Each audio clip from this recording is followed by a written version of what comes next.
जय महाकाल। कन्या राशि वालों, वीडियो में जानेंगे कि कैसा रहेगा जुलाई का महीना। जीवन में क्या बदलाव आएगा, स्वास्थ्य, व्यवसाय, परिवार, लव लाइफ, सबके बारे में जानेंगे। और अंत में कुछ अचूक उपाय भी जानेंगे जिनसे आपके बिगड़ते हुए काम भी बन जाएंगे। तो वीडियो में लास्ट तक बने रहें और चैनल को सब्सक्राइब करके कमेंट में जय महाकाल अवश्य लिखें। तो आइए सबसे पहले जानते हैं कार्य क्षेत्र के बारे में। करियर के दृष्टिकोण से महीना ठीक ठाक रहने की प्रबल संभावना है। आपके दशम भाव में शुक्र और सूर्य महीने की शुरुआत से ही विराजमान रहेंगे, जिससे सरकारी क्षेत्र में काम कर रहे जातकों को विशेष अनुकूल परिणामों की प्राप्ति होगी। यदि आप किसी निजी क्षेत्र में नौकरी करते हैं तो भी ये समय आपके लिए अच्छी मेहनत करने वाला हो सकता है, परंतु मेहनत के बदले आपको बहुत सा लाभ भी अवश्य ही प्राप्त होगा। तो देखिए, ऐसे में काम ज़्यादा हो सकता है परंतु आपको बहुत अधिक फायदा भी होने वाला है। यानी आप खाली नहीं बैठेंगे और आपके पास काम की कोई भी कमी नहीं होगी। ऐसे में लोगों का रुझान और लोगों का ध्यान भी आपकी ओर बढ़ेगा। आपके वरिष्ठ अधिकारी यानी सीनियर्स आपको नोटिस करेंगे और इससे आपको अच्छा लाभ भी प्राप्त हो सकता है और नौकरी में पदोन्नति यानी प्रमोशन के योग भी बन सकते हैं। लेकिन उसके लिए आपको बहुत ज़्यादा मेहनत करने की आवश्यकता पड़ेगी। यदि आप कोई व्यापार करते हैं यानी बिजनेस करते हैं तो सप्तम भाव में राहु की उपस्थिति आपके लिए अच्छे और बुरे दोनों ही तरह के परिणाम लेकर आ सकती है। सर्वप्रथम आपको किसी भ्रम में रहकर या जल्दबाजी में या बिना सोचे समझे कोई भी योजना बनाने से बचना होगा। कोई भी निर्णय लेने से बचना होगा, नहीं तो आपके व्यापार के लिए सबसे खराब स्थिति साबित हो सकती है। इसके विपरीत सप्तम भाव के स्वामी देवगुरु बृहस्पति पूरे महीने नवम भाव में विराजमान रहेंगे। किसी उद्देश्यपूर्ण कार्य के लिए व्यापार के सिलसिले में यात्राएं करने का मौका आपको मिल सकता है। ये यात्राएं आपकी उन्नति का कारण बनेंगी। तो देखिए, यदि आप मेहनत करते हैं, यात्रा करते हैं तो अवश्य ही आपको अच्छे परिणामों की प्राप्ति होगी। तो आपको यात्रा जरूर करनी है।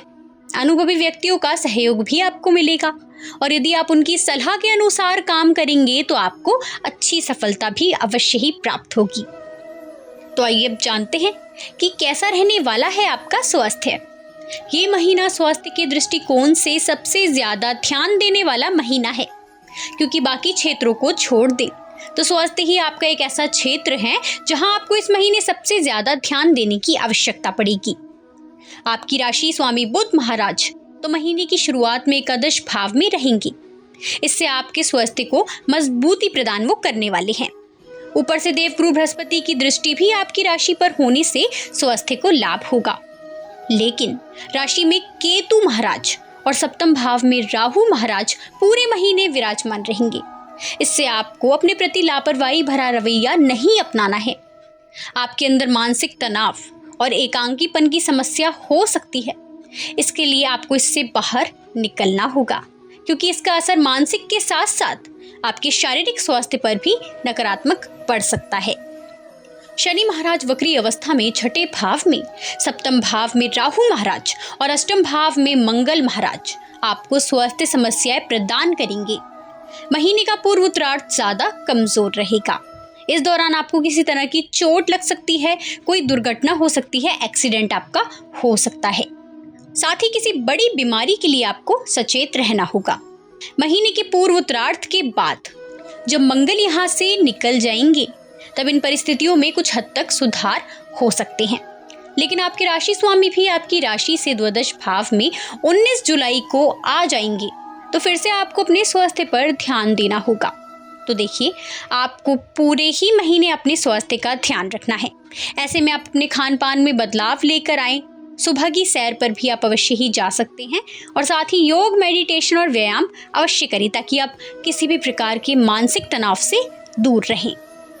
तो आइए अब जानते हैं कि कैसी रहने वाली है आपकी आर्थिक स्थिति।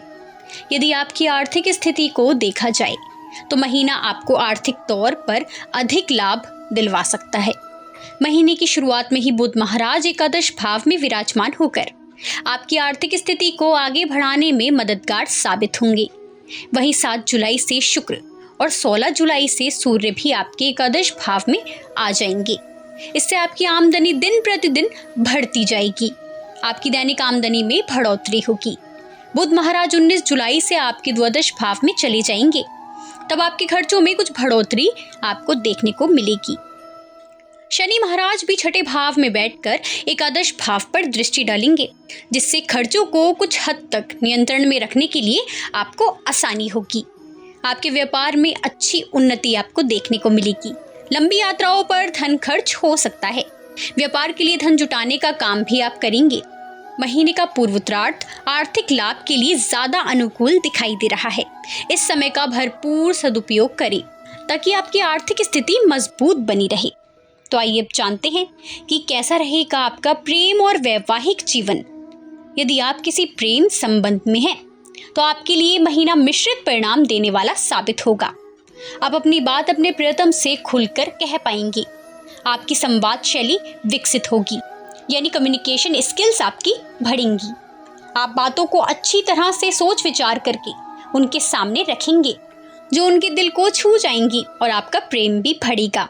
पंचम भाव के स्वामी शनि महाराज वक्री होकर छठे भाव में विराजमान होने से कुछ न कुछ समस्याएं भी लगी रह सकती हैं, लेकिन नवम भाव में बैठे देवगुरु बृहस्पति अपनी पूर्ण नवम दृष्टि से आपके पंचम भाव को संभालेंगे, जिससे आपके प्रेम की रक्षा वो करेंगे। यदि आपका प्रेम सच्चा है, देवगुरु बृहस्पति आपके ऊपर अपनी कृपा बनाएंगे और आपका प्रेम अधिक मजबूत होगा। तो आइए अब जानते हैं कि कैसा रहने वाला है आपका पारिवारिक जीवन। ये महीना पारिवारिक तौर पर तो आपके लिए अनुकूल परिणाम लेकर आने वाला है।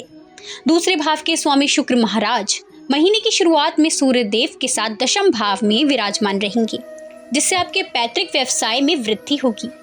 परिवार के लोगों का आपके व्यवसाय में मार्गदर्शन मिलेगा और उनका साथ भी आपको प्राप्त होगा, जिससे आपको अनेक लाभ होने के योग बनेंगे। आपके व्यापार में उन्नति होगी।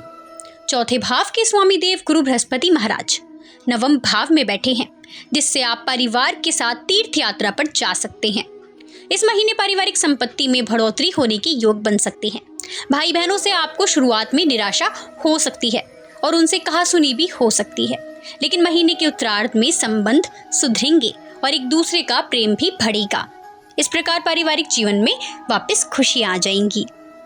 तो कन्या राशि वाले जातकों के लिए जुलाई का महीना मिले जुले परिणाम लेकर आने वाला है। तो यदि आप चाहते हैं कि इस महीने आपको किसी भी प्रकार की समस्या से दो चार ना होना पड़े, तो मैं आपको बहुत ही महत्वपूर्ण उपाय बता देती हूँ। आपको बुधवार के दिन श्री विष्णु सहस्त्रनाम स्तोत्र का पाठ करना है। शनिवार के दिन काले तिल का दान करना है। आपके लिए बहुत लाभदायक होगा। आपको प्रतिदिन श्री गणपति जी की पूजा अवश्य करनी है और यदि संभव है तो मंगलवार के दिन आप रक्तदान भी कर सकते हैं। तो जानकारी यदि लाभकारी लगी हो तो वीडियो को लाइक जरूर करें। कमेंट में जय श्री राम लिखकर चैनल को सब्सक्राइब करना ना भूलें, ताकि आपको राशिफल उपाय और सनातन धर्म से जुड़ी जानकारी समय समय पर देखने को मिलती रहे। धन्यवाद।